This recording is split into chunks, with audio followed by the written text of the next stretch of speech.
At 6:45 p.m., the ballroom shimmered under gold chandeliers, each crystal catching the light like it had something to prove. Waiters in black vests wove between marble columns and silk gowns, their trays balanced with glasses that cost more than some people's rent. Maya moved slower than the others, careful not to draw attention. Her eyes lowered just enough to disappear. The air was filled with a quiet kind of arrogance, the kind that didn't need to shout. Laughter bubbled like champagne light, polite, full of edge. At the far end of the room, Mrs. Co stepped onto the stage in a cream-colored hanbok. The fabric glowed against her skin, soft and precise, a world away from the sequined dresses and designer tuxedos below her. Without hesitation, she began to speak. Her voice, steady and low, flowed in Korean. At first, there was silence. Then a few glances. A stifled laugh. Someone near the back raised a brow and muttered loud enough for others to hear. "This is America. Speak English." It didn't come as a joke. It came as a verdict. The sentence dropped into the room like cold water, and the crowd leaned into its cruelty. Maya stopped mid-step. The tray in her hand stayed level, but her chest tightened. She understood every word Mrs. Co said, not just the language, but the weight behind it. She looked up. Through the blur of pearls and judgment, her gaze met the woman on stage. For a moment, nothing moved. No drinks. No laughter. Just two women. One speaking into a room that wouldn't listen. The other listening in silence. Mrs. Co kept speaking. Maya kept watching. The room didn't know it yet, but something had just shifted. At 6:50 p.m., the room had settled into that particular kind of discomfort where no one wanted to admit they were confused. A few guests whispered behind their wine glasses, their smirks hiding uncertainty. Maya moved through them unnoticed, her black shoes silent against the marble floor, her tray balanced with practiced ease. She wasn't just listening to Mrs. Co. She was understanding every syllable, every pause, every intonation. It wasn't the first time she'd heard Korean spoken like that. Back in college, before shifts at the bookstore and late nights in the library. She had chosen Korean as her focus for a reason. It reminded her of how language carries memory, how tone can hold dignity, even when the words are ignored. Someone laughed behind her. The woman's voice was loud and flat. Maybe the waitress speaks Korean. That sent another ripple of laughter through the nearby tables. Maya didn't flinch. Her jaw stayed soft, her steps measured. The tray in her hand didn't tremble, but her mind raced. She took one careful step closer to the stage. Not enough to draw attention. Just enough that her voice might reach the podium. Then, barely above a breath, she said the words, "You're doing fine. Don't let them take your meaning." The Korean was clear. Her accent was precise. It wasn't a phrase picked up from a TV show. It came from somewhere deeper, somewhere studied, earned, lived. Mrs. Co stopped mid-sentence. Her eyes moved quickly across the room until they found Maya. There was no big gesture, no smile, just the subtlest lift in her chin, a recognition, a shift. Maya looked down, not to retreat, but to stay invisible a little longer. The moment had passed, but not for them. The room, too busy with its own noise, missed it entirely. A man to Maya's left muttered to his date, "Did she just speak Korean?" His voice was dry with amusement. She probably memorized something from a YouTube video. The woman beside him giggled, not even looking at Maya. Maya kept moving. She delivered a glass of champagne to a woman in a red dress who didn't bother making eye contact. She reached for a napkin, folded it quietly, wiped the condensation off a polished table. Her hands moved with the steadiness of someone used to being invisible. But inside, her thoughts were sharper now. She knew this crowd. She had served enough of these events to know the script. They loved wealth dressed as charm, and charm packaged as exclusivity. They liked their success reflected back at them, not challenged. At 7 o'clock, the room was full but still missing something. Nobody in that space really heard Mrs. CO. They didn't care what she was saying. They cared that she wasn't saying it in a language they understood. That was enough to make her irrelevant. Maya's heart beat faster now, not from fear, but from clarity. She didn't need to prove anything. She just needed to be ready. Something in the air had shifted, and she felt it, like a low rumble before a storm. She glanced at Mrs. CO again. The woman's voice had steadied. Her posture was taller.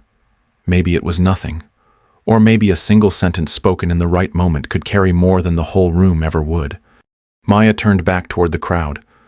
The tray in her hand was lighter now, though nothing had changed. Not on the surface.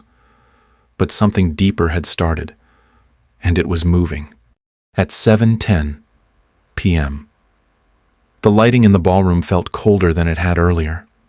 It wasn't the chandeliers. It was the shift in energy. The kind that comes when people stop pretending to be polite. A man near the center table adjusted his cufflinks, leaned back, and said just loud enough, "This isn't soul. If she wants to be taken seriously, she should try using the language of money." He laughed, and the couple beside him joined in with small, sharp smiles. Maya passed their table just as the words landed. Her grip on the tray stayed firm, her face unreadable.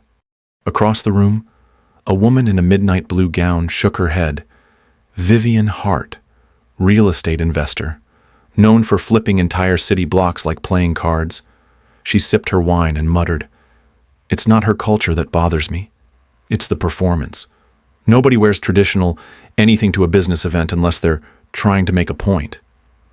Her tone was flat, like she was stating a fact, not passing judgment. But the way her eyes narrowed on Mrs. CO's handbook said more than her words ever could. Maya set a glass down on the table without breaking pace. The stem didn't rattle. She didn't speak. But she heard every syllable. Behind her, two tech founders, young, loud, flush with cash and certainty, whispered like school kids. One asked if the waitress was some kind of translator. The other replied, "Probably just rehearsed a few lines. TikTok's good for that now."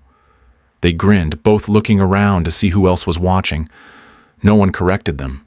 Maya moved through them like a shadow. Her posture didn't change. Her rhythm stayed smooth. But the edges around her movements were sharper now, like a dancer waiting for the next beat. At 7:15 p.m., a hedge fund manager named Charles leaned into his table. His voice was slick, calculated, like he was always selling something. "This is why tradition doesn't belong in global markets. It's too sentimental, too fragile." His companion nodded, eyes never leaving Mrs. CO's face as she spoke from the stage. Maya paused near their table, pretending to check her tray. She let her breath settle before she moved again. Her body didn't react, but her eyes flicked briefly toward the stage. Mrs. CO didn't falter. Her cadence held, her shoulders square, her expression unreadable. Farther down the hall, a woman in her 50s with silver earrings tapped her glass with a fingernail. Beatrice Lowell, museum board, third-generation wealth. She leaned toward her neighbor and said, "This whole thing's absurd. If she can't be bothered to communicate, she shouldn't expect to be respected." Her voice was soft but carried weight, the way money tends to. Maya passed by, nodding as she offered wine. Beatrice didn't look at her. None of them did. The comments didn't slow. They just changed shape. Louder laughs, longer stares, more confident jabs dressed in velvet tones. It wasn't just about the language now. It was the outfit, the poise, the refusal to conform. Maya didn't speak, but her silence said more. Her walk stayed steady. Her hands didn't shake. Still, each step felt heavier than the last. By 7:20 p.m., the judgment in the room wasn't just implied. It was practiced, polished, performed with the ease of people who'd never been questioned. People who thought worth came dressed in a tuxedo or tied to a title. Maya knew better. She had known since the first time she was mistaken for less than what she was. And even now, surrounded by glass, whispers, and curated cruelty, she stayed steady, watching, listening, waiting for the right moment to be seen. At 7:25 p.m., the laughter had grown louder, not wild, but smug, the kind of laughter that didn't expect to be challenged. It was meant to stay on top, to keep others beneath it. Mrs. Seo stood quietly at the podium, her voice still steady, in Korean, though the room had stopped pretending to listen. Maya moved closer to the stage. Her tray was nearly empty, her path clear. Her steps were quiet, her pace unchanged, but there was purpose now. She reached the side of the stage and placed the last glass down on a nearby table. Then she did something no one expected. She looked up, not at the guests, at Mrs. Seo, and in a voice that carried without needing to be raised, she began to translate. Mrs. Seo says respect is not earned by loud voices, but by deep understanding. The words cut clean through the noise. The room fell silent. Glasses froze mid-air. Eyes turned like a slow wave, trying to make sense of what had just happened. Maya didn't flinch. Her voice was calm, her tone precise. She says those who mock what they don't understand are already behind. A man near the front blinked and shifted in his seat. Another cleared his throat. Someone whispered, "Is she really translating?" But no one laughed this time. Maya stood at the edge of the spotlight. She didn't raise her chin or square her shoulders like a hero in a movie. She simply stood there, steady and sure, her voice becoming the bridge no one else had thought to build. Mrs. Seo continued speaking, her face composed. Maya waited half a beat and translated again. She says tradition isn't a barrier to progress, it's the foundation that holds it up. A woman who had rolled her eyes earlier now looked down at her plate. One of the tech guys reached for his drink but didn't take a sip. Maya's voice stayed level. She says when we dismiss what we don't recognize, we shrink the world we claim to lead. The silence now was different. Before, it had been arrogant. Now, it felt nervous. Maya didn't pause. She translated with clarity, each phrase sharp without being cruel. She says elegance isn't something you wear. It's how you treat people who can't give you anything. A man in the back let out a quiet breath, as if realizing something too late. Maya glanced toward him, not long enough to challenge, but enough to be seen. Then she looked back at Mrs. Seo, who nodded slightly and kept going. She says leadership starts with listening, not speaking louder. Maya's voice didn't shake. It didn't rise, but it held the weight of something final. The room began to shift. Shoulders straightened, postures adjusted. The performance of superiority cracked at the edges. One guest whispered, "Who is she?" Another asked, "How does she know Korean like that?" But no one moved to stop her. Mrs. Seo paused again. Maya translated without hesitation. She says if we only value people after they prove their worth, we're not leading. We're following fear. The words hung in the air. Then someone applauded. Just once. Then twice. Then silence again. Not because the moment ended, but because no one knew what to do with it. Maya didn't acknowledge the reaction. She waited for the next line. Her hands were at her sides now. She no longer held a tray, no longer moved like a servant. She stood like someone who belonged, not because she demanded it, but because she didn't need permission. Mrs. Seo continued, and Maya translated, not missing a beat. She says real intelligence is knowing when not to interrupt what you can't yet comprehend. A ripple of discomfort passed through the crowd, but beneath it, something quieter began to rise. Respect. The kind that couldn't be faked or forced. Maya looked back at the room. Eyes met hers now, but differently, with uncertainty, with hesitation, maybe even shame. The underdog had spoken, not with volume, with clarity, and no one laughed anymore. At 7:30 p.m., The balance in the room was no longer quiet. It was shifting, like a current beneath polished floors and practiced smiles. Something had changed, and everyone felt it. Maya stood beside the stage now, no longer part of the waitstaff flow. Her hands were steady, her gaze level.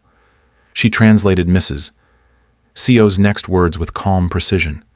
She says clarity matters more than confidence, and some voices carry further because they know when to wait. Across the room, a man in a white dinner jacket scoffed. His name was Marcus. His voice was loud, aimed at the guests around him. She's a waitress, not a board member. Let's not get carried away. His chuckle was dry and forced, the kind of laugh that needed agreement to survive. But the room didn't echo it. Mrs. CO didn't blink. She simply continued, her tone just a little sharper. Maya translated. She says if you cannot see her, you cannot work with me. That line hit hard. A few guests turned toward each other, murmuring beneath their breath. Someone checked their phone, pretending to read something urgent. Another tapped his glass like he was trying to distract himself from the moment, but the room was listening now, whether they wanted to or not. A woman near the back shifted in her seat. She had been laughing earlier. Now she avoided eye contact. Mrs. CO paused again, eyes sweeping the crowd. Maya didn't hesitate. She says that strength is not measured by who speaks the most, but by who listens the best. The applause came soft at first. One guest, then another, not explosive, just enough to mark a turning point. Charles, the hedge fund manager, folded his arms tighter. His jaw twitched. He leaned toward the man next to him and whispered something, but his voice was lower now. He wasn't leading the room anymore. Maya's posture never changed. Her delivery was quiet, smooth. Each sentence fell with the precision of a blade that didn't need to cut to be felt. She says assumptions are habits of the weak. Understanding is the habit of leaders. Even the ones who didn't understand Korean seemed to sense the rhythm now. Mrs. CO would speak, and Maya would carry the meaning forward, not just in words, but in presence, in stillness, in timing. Vivian, who had joked earlier about cultural performance, now stared straight ahead. Her hands were clenched in her lap. She didn't speak. She didn't have to. Silence told the truth. Mrs. SEO said one more sentence. This one shorter. Maya translated without pause. If you cannot respect someone before they succeed, you cannot partner with me after. That was the line that landed the hardest. It wasn't said with anger. It wasn't shouted, but it hit every table like a quiet verdict. A man near the front cleared his throat, then clapped once, not loud, just firm. Another followed, then a few more. It wasn't a standing ovation. It was something smaller, but heavier. Respect without show. Maya didn't smile. She didn't nod. She just stood her ground. Her role wasn't about winning. It was about restoring something that should never have been taken. At 7:35 p.m., the crowd finally saw her, not as someone who brought wine or cleared plates, but as someone who understood what power sounded like when it chose not to shout. The room had tilted. The stage belonged to Mrs. CO, but the voice they remembered would be Maya's. By 7:50 p.m., the gala had lost its glow. No one touched the dessert trays. No one lined up for photos near the sponsor wall. The room sat still, not out of respect, but because no one knew what to say next. The video clips surfaced online within the hour, snippets of Maya's voice translating words with quiet strength, the line about respect not being earned by volume spread first. Then came the clip where Mrs. SEO said, "If you cannot see her, you cannot work with me." That one hit hard. By the next morning, those who had laughed the loudest were fielding press calls and pulling out of deals. Vivian's remarks were replayed on a morning talk show. Marcus lost a speaking engagement he hadn't even confirmed yet. Charles's hedge fund issued a carefully worded statement that didn't fix much. A few guests deactivated their social accounts. A few tried to deny they were even there. Maya didn't say anything publicly. She didn't need to. She had already said what mattered. quietly, at 9:10 p.m. She left the ballroom beside Mrs. Co. Not behind her. Beside her. The woman offered her a new role before they reached the car. Cultural liaison, full-time, relocation optional. Outside, the Los Angeles air was cool and open. The lights of the city didn't look so sharp anymore. Maya didn't look back. The room they had left behind would still be sitting in silence, the kind that comes after people are forced to hear what they've long ignored. This wasn't revenge. It was something better. It was justice wrapped in calm, a reminder that dignity doesn't need a microphone, just space, and someone willing to hold it. Have you ever walked into a room and felt like no one saw you? Like everything about you was already decided by what you wore, how you spoke, or what you did for work? If you've ever been underestimated, overlooked, or made to feel small, I hope this story reminded you that being quiet doesn't mean being weak. Doesn't. You are enough. You always have been. Tell me where you're watching from. And if this story stayed with you, leave a comment or subscribe so we can keep walking through moments like this together. You're not alone. Not ever.